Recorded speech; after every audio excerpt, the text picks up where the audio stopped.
confessing to your husband about cheating. Well, Kim, did you and Kyle do it? Connie asked hopefully. Kim replied without enthusiasm. Yes, we did it. Come on, girlfriend, spill all the juicy details. That was the worst sex I've ever had in my life. I want to kill you for talking me into it. What? I thought Kyle was supposed to be amazing in bed. Maybe according to him. The only sack here being how good he is at sex, he deserves is the burlap sack they put him in before they throw him in the river. Oh my God, that sounds awful. Tell me what happened. It was the last night of the conference. Kyle had been hitting on me the whole time. I finally decided to take your advice and do it. I think he almost melted when I invited him into my room. He immediately started undressing. Before I knew it, we were in bed and we were making love. After a few strokes, he stopped. Kyle immediately started apologizing and blaming me for being so damn hot that he couldn't help himself. He promised he would perform better the second time around. He came around pretty quickly and we had sex again. Well, the second time he went from a 1-0 on a 5-point scale to a 1-1. He lasted a little longer, but I never got anywhere near the feeling of increasing pleasure. To top it all off, he started blustering. I hope your experience with me doesn't spoil you for your husband. I almost laughed in his face. What are you going to do? First of all, I'm not listening to you about men anymore.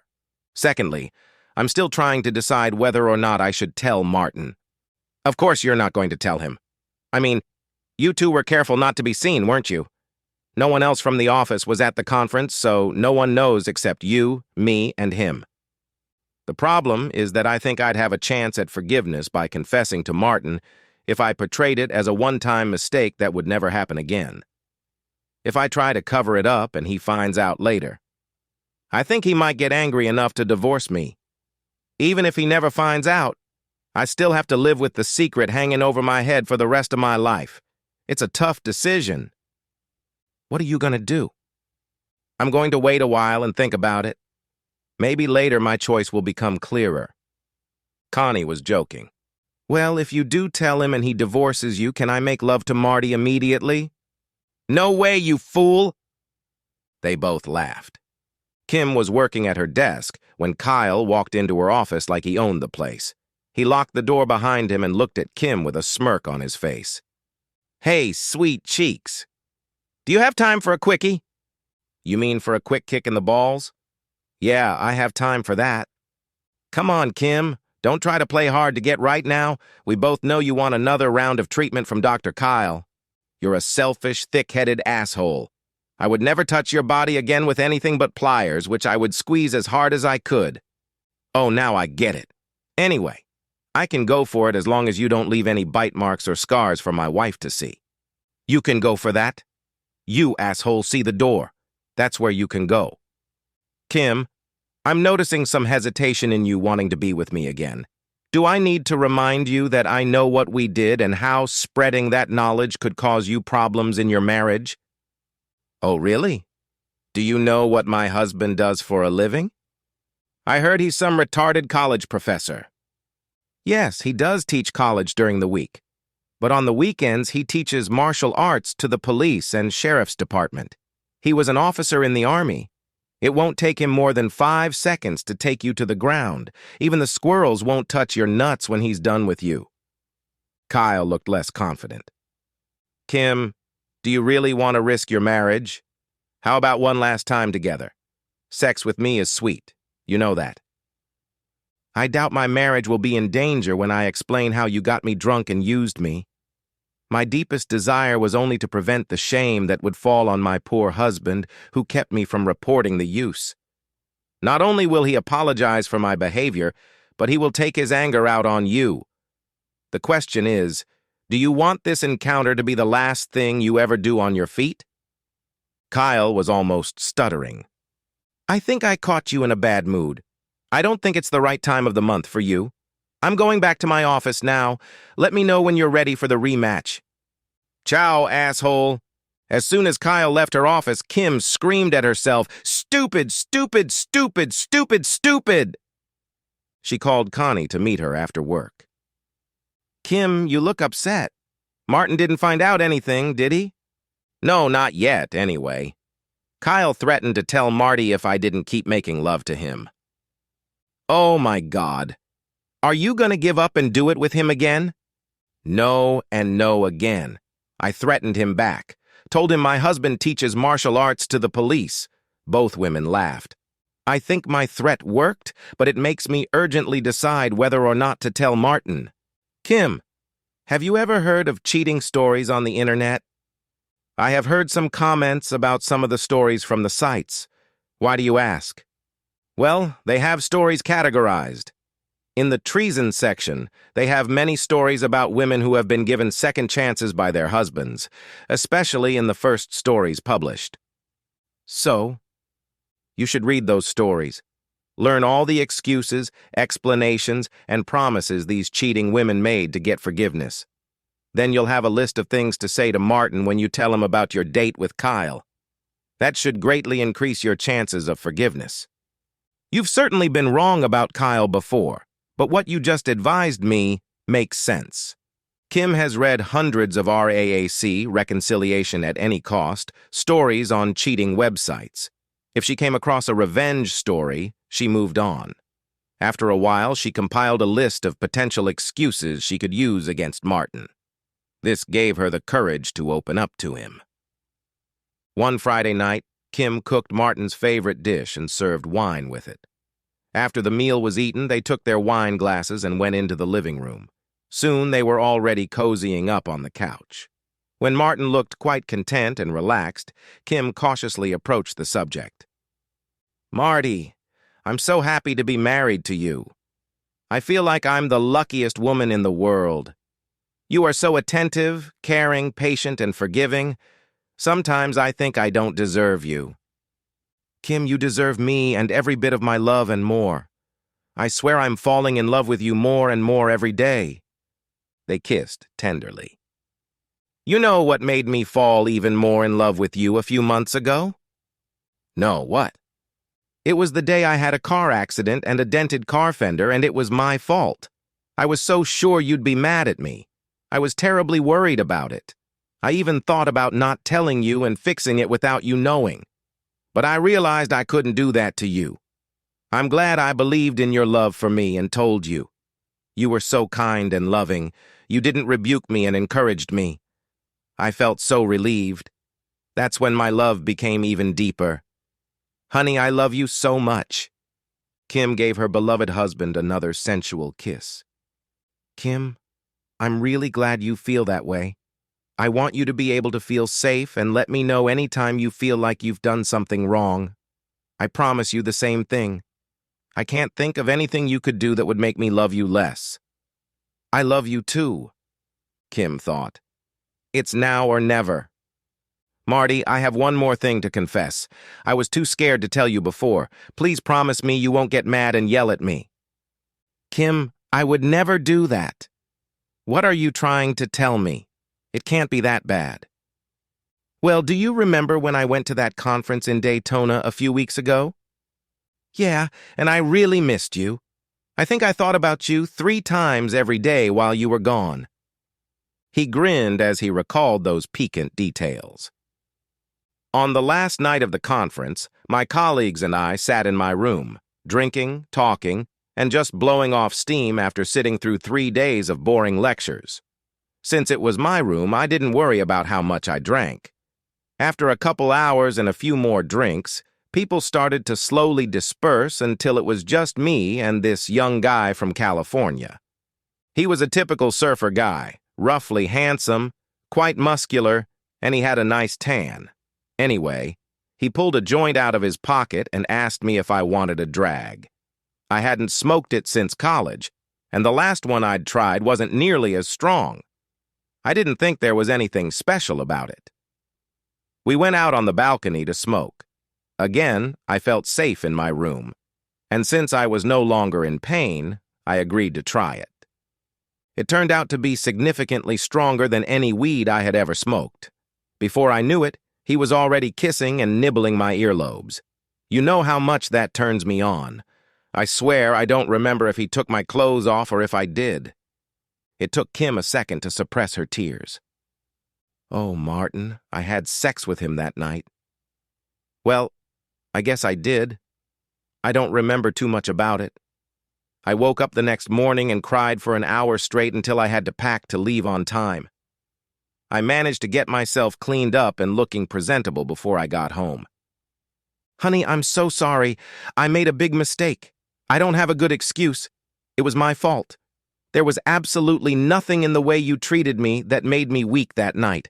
I will absolutely never let that happen to me again. I will never touch hard alcohol or pot again. I will never be in a hotel room with any man other than you again. Ever. She sobbed for a while. Marty, I'll get on my knees to beg you if I have to. Please forgive me for this one time I've lost my way. Crocodile tears flowed.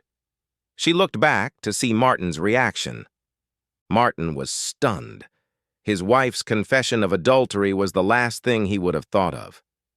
He remained silent with a stone face. This was an excuse for Kim to move on to the next line on her prepared list. Actually, what I did hardly qualifies as cheating. I hardly knew the man. It was just sex once, and I barely even remember it. There is only one man I loved, and I still love him. I'm going to spend the rest of my life making amends to you for that indiscretion. I'm going to see a psychologist to find out what in my psychological makeup could have driven me to do such a terrible thing. While I think it was mostly due to alcohol and pot, I need to make sure there isn't something else in my brain that I need to look at to make sure I never do anything like that again. Kim, I certainly agree that you need counseling. I hope you don't believe I need to walk with you. I really don't want to hear any more details about how you were so easily seduced. Marty, I don't think I was easy to seduce. It was more like a perfect storm of alcohol, marijuana, and ambiance. I felt safe in my room, but that only made me more susceptible to seduction. I can avoid a repeat of this circumstance. I know I can. Don't you see that? My mind is too clouded. Right now, I can't see anything clearly. That was Kim's key to getting to the next point. Martin, maybe I can clear this up for you, honey. Let's say the shoe was on the other foot. Suppose you came to me and admitted to dating another woman. Would you want me to give up on you that quickly? Yes, I would be hurt, but I truly believe I would agree to forgive you. Our marriage means too much to me to break it up over such a small setback. I suppose you think it's easy for me to say that since the shoe isn't on the other foot. But I can prove it. I'll let you go out and find yourself another woman to have sex with. I won't blame you for this. Once this is over, we'll be even. We'll forgive each other, and neither of us will ever lose our way again. Kim, that's the most ridiculous thing I've ever heard. You want us to heal a marriage by breaking the same vows twice. That makes about as much sense as you trying to heal my broken leg by breaking your own. That would mean that neither of us would be healed and we'd both have broken legs. Oops, that didn't work. Move on, Kim. Martin, there's someone else we should look into. Who? Your new boyfriend? No, of course not. I don't even know his name or how to contact him, and I don't want to know. I'm talking about our future children. One of the reasons I married you, and I think you married me, is because we wanted to share parenting responsibilities with each other. What if the pills I've been taking for the last couple weeks didn't work and I got pregnant? Would you have walked away from me or Martin or Martina's future? Would you be happy if the first of our planned children were on the way right now? I want to be able to count on you being here to help raise our child. Are you saying you're pregnant? I don't think so, but I'd really like to be pregnant. Honey, we could start tonight. I'll throw away my pills and we could practice making babies. Kim, I don't know if I want to have a baby in this marriage right now. I certainly don't feel like practicing when I imagine someone else enjoying what used to be mine alone. In fact, you just added the possibility that you're carrying your lover's baby right now. Next idea, Kim, quick. It will be yours and yours alone. I'm not carrying someone else's baby. Let's go back to my mistake. I wasn't vigilant and allowed a thief to come in and steal a small part of what is yours. I have already installed a better security and protection system in my brain. From now on, you will be the only one with access to my body. To show you how confident I am, I will sign a post-nuptial agreement stating that I agree to walk out of the marriage with nothing if I ever have a loving relationship with another man. That includes custody of any future children. You know how much having children means to me. I can't give you any better proof than that. But I thought I'd already gotten your promise of exclusivity. You know, the one you made at our wedding. That was the vow you broke when you put yourself in a compromising situation with alcohol and marijuana. It was a vow you broke when you let him kiss and fondle you. It was a vow you broke when you realized you had no clothes on. It was a vow you broke when you let him make love to you. It was a vow you broke that may have destroyed our marriage irrevocably. Please don't tell me you mean it. Our marriage can be fixed. It has to be. Why? Because you say so? No, because the alternative would cost you too much. If you divorce me, I will fight you to the end, not because I hate you, but because I know that staying married is the best thing for both of us, despite what you may think at this moment. I would hate to do this, but I will go after every dollar, every painting, every cup, every pillowcase in the house, if it slows things down. The more time you have to think about it, the more likely you'll realize what little importance it must have on our marriage. Martin, I may even have to file a mental abuse and neglect claim.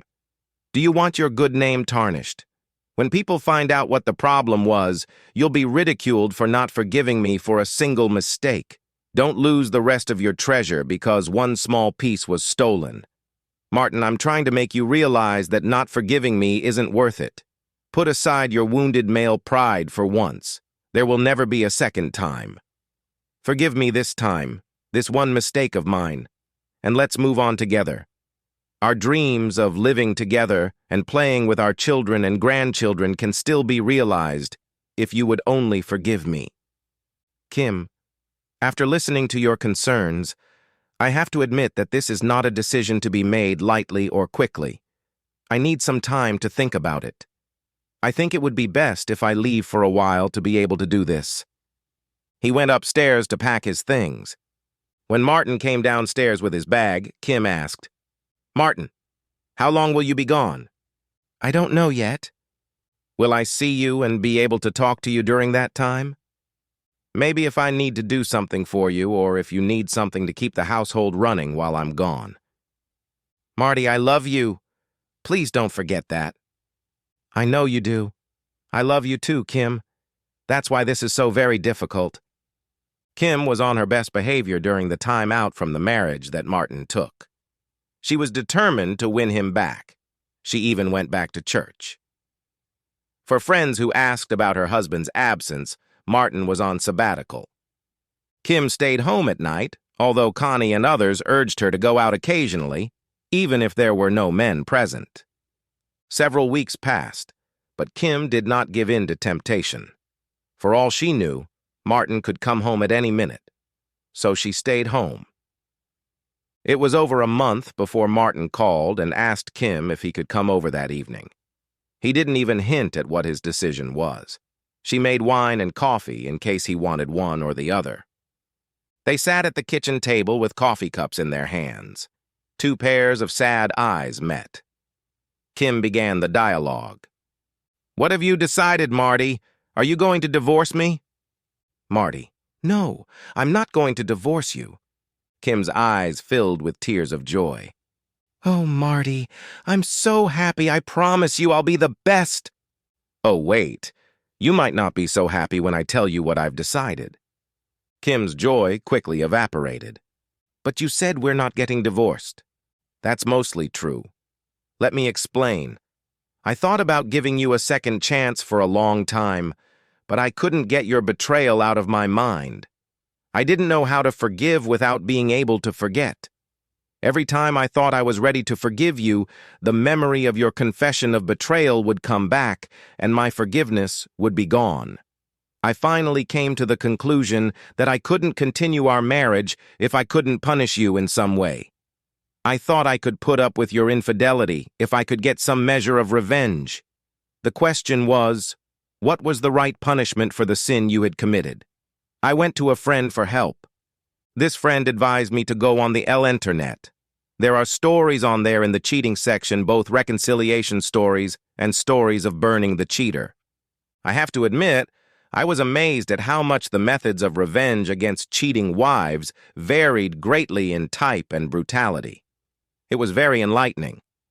After reading a bunch of stories, I decided that even one betrayal of wedding vows is unforgivable. Wedding vows are supposed to be eternal. Thus, a broken wedding vow makes the marriage dissolved forever.